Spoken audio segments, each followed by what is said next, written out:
Cada tanto aparecen las noticias. El PIB subió, el PIB cayó, el gobierno espera que el PIB crezca un 3% este año. Te lo repiten en los discursos presidenciales, lo mencionan en TikTok como si todo el mundo supiera de qué se trata. Y hasta en los debates políticos parece ser el comodín que todo lo justifica. Pero tú piensas, ok, subió el PIB, ¿y a mí qué? Porque en tu vida nada va a cambiar. Tus gastos siguen igual o peor. El sueldo no alcanza y la sensación es que las cosas están más caras cada mes. Entonces, ¿para qué sirve esa cifra? Porque todo el mundo habla de ese número como si fuera el pilar de la economía. Ahora bien, ¿qué es el PIB? Es simplemente el valor total de todas las cosas y servicios que un país produce durante un tiempo, usualmente en un año. Eso incluye lo que hace un mecánico en su taller, lo que vende una panadería de barrio, lo que factura una influencer por publicidad en sus redes, o lo que produce una fábrica de zapatos. Si genera valor y se vende o se paga, entra en el PIB. Y ojo, no estamos hablando del dinero que el país tiene guardado. No es un cofre lleno de oro, es toda la producción que tiene el país. Imagínate que el país es como un restaurante gigante. El PIB no es la caja fuerte ni los ahorros del dueño, es todo lo que se cocina y se vende en ese restaurante durante el año. Si se vendieron 1000 platos, eso suma. Si solo se vendieron 100, eso también se cuenta. No importa si la comida está rica o si solo comieron los de siempre. Lo que importa es cuánto se sirvió y a qué precio. Ahí está la trampa, porque el PIB mide cantidad, no calidad. No mide si los platos llegaron a todos los clientes, si fueron saludables o si alguien se quedó sin comer.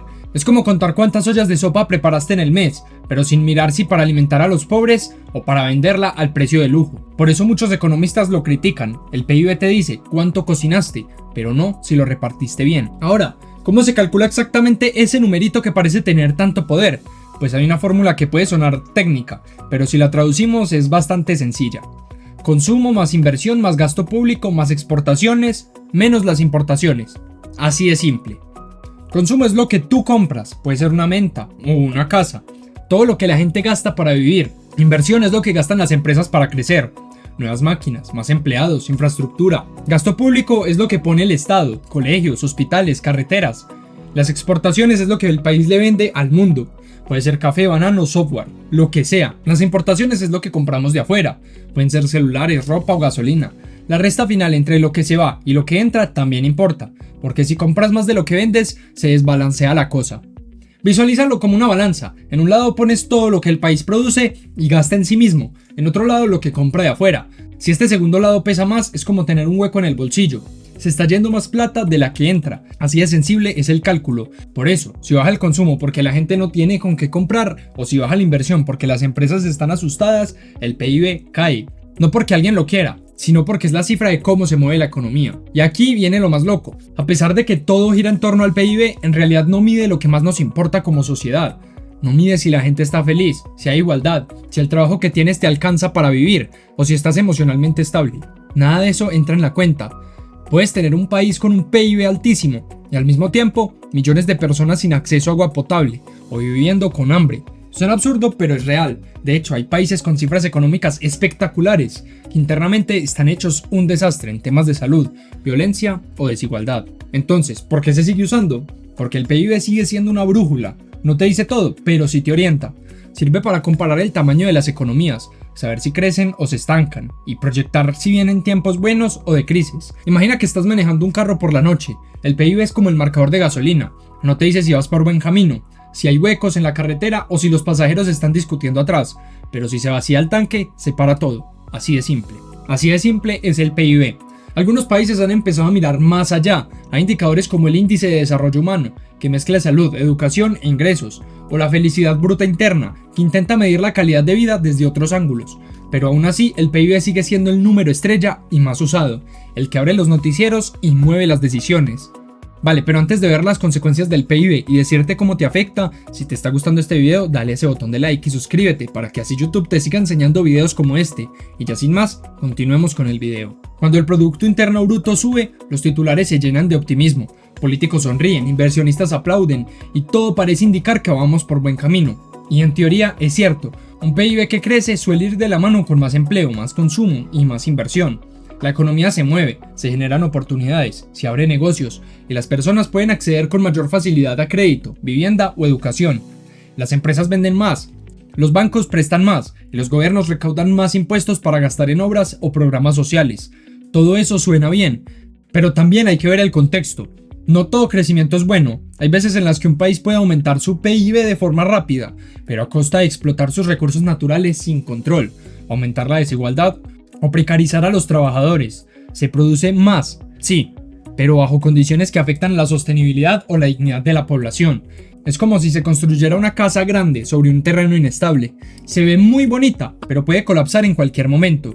Por eso no basta con decir que el PIB subió, hay que ver por qué subió y a costa de qué. Y lo mismo pasa cuando el PIB cae, automáticamente se activan las alarmas. Bajadas continuas durante varios trimestres pueden indicar una recesión. Eso significa menos empleo, menos consumo, más pobreza. Los negocios bajan sus ventas. La gente compra solo lo básico y muchas veces se puede entrar en un ciclo de pánico donde todos gastan menos y se frena aún más el crecimiento. Las empresas reducen su personal, los bancos se vuelven más estrictos y los gobiernos deben recortar presupuestos. Y si la situación empeora, puede llegar la inflación, el colapso financiero o incluso crisis sociales. El caso de China entre 2008 y 2020 muestra cómo un crecimiento sostenido del PIB puede impulsar infraestructura, empleo y tecnología, pero también puede provocar sobreproducción, contaminación masiva y desequilibrios internos. En cambio, Venezuela muestra lo contrario. Una caída estrepitosa del PIB refleja un colapso real en servicios, empleo, salud y alimentación. Las cifras no eran solo números, eran realidades, porque aunque tú no mires el PIB sí te afecta. Lo ves en los precios del mercado, en la facilidad o dificultad para conseguir trabajo, en los servicios que te ofrece el Estado y hasta en la manera en cómo fluctúan las tasas de interés. No lo ves directamente, pero sus consecuencias te afectan. Lo más delicado es que el PIB también se puede manipular. No estamos hablando de fraudes descarados, sino de decisiones que inflan artificialmente las cifras. Por ejemplo, si un gobierno aumenta el gasto público de forma excesiva solo para generar movimiento económico en un año electoral, eso puede subir el PIB, pero ese crecimiento no es real ni sostenible. Lo mismo pasa cuando se incrementa la deuda externa para financiar proyectos de impacto inmediato, que no generan ningún valor a largo plazo.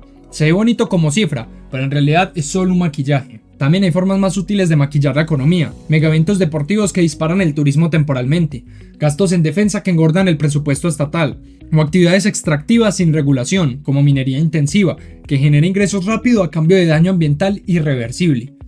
Todo eso entra en el PIB como si fuera positivo, pero no refleja necesariamente el bienestar social. A veces ese tipo de crecimiento solo agrava los problemas estructurales del país. Incluso el famoso PIB per cápita que se usa para comparar países puede ser engañoso. Divide la producción total entre el número de habitantes, como si todos tuvieran una parte igual del pastel, pero no te muestra cómo está repartido ese pastel. Puede haber un PIB per cápita alto, y al mismo tiempo millones de personas en pobreza extrema. Es como decir que una casa tiene mucha comida, pero sin contar que hay uno que se come todo, mientras los demás solo miran. Entendiendo esto es donde empiezan a fallar algunos de los discursos oficiales. Un PIB saludable puede esconder una sociedad enferma. Puede sonar irónico, pero también puede pasar. Por eso, se puede usar el PIB como una excusa política para tapar realidades. Es solo una parte del análisis. Sirve, pero no basta. Entonces, ¿qué deberíamos mirar además del PIB si queremos entender cómo va un país de verdad? Hay varios indicadores que nos muestran cosas que el PIB no capta. Por ejemplo, las tasas de desempleo real, no la oficial, sino la que refleja cuántas personas de verdad están sin trabajo o trabajando en condiciones precarias. Porque puedes tener un PIB alto y aún así miles de jóvenes sin oportunidades laborales. Otro indicador clave es el índice de Gini, que mide la desigualdad. Ahí puedes ver si el crecimiento económico se está repartiendo de manera más o menos justa. Si el Gini es muy alto, significa que unos pocos tienen mucho y la mayoría muy poco, sin importar cuánto crezca la economía. La inflación también es esencial. Puedes tener un aumento del PIB, pero si todo está más caro cada mes y los salarios no suben al mismo ritmo, la gente vive peor. Y eso, el PIB no lo muestra, solo mide producción, no el poder adquisitivo. Y luego están los indicadores de acceso real a la salud, educación y servicios básicos, porque no se trata solo de construir hospitales o escuelas, sino de saber si funcionan bien, si son accesibles, si hay médicos, profesores y recursos.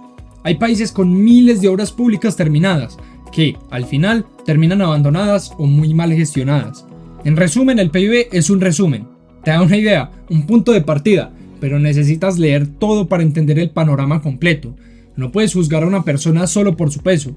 Necesitas saber si duerme bien, si come saludable, si tiene energía o si solo está reteniendo líquidos. Lo mismo pasa con una economía. Hay países que se ven bien en sus cifras oficiales, pero por dentro están muy mal, y eso no lo dice el PIB. Por eso es importante aprender a ver más allá del titular. No se trata de desconfiar de todo, sino entender que una sola cifra no puede explicar la complejidad de una sociedad. Y si todo esto te pareció interesante, prepárate, porque justo en el video que tienes en pantalla vamos a hablar de la otra cara de la moneda, la inflación. Esa la sientes cada vez que vas al mercado y ves que todo está más caro, pero nadie te explica por qué. Te voy a contar cómo nace, cómo se alimenta y sobre todo, cómo protegerte de ella aunque tengas un salario bajo. Dale clic ahora mismo y vas a entender por qué todos los precios suben. Nos vemos allí.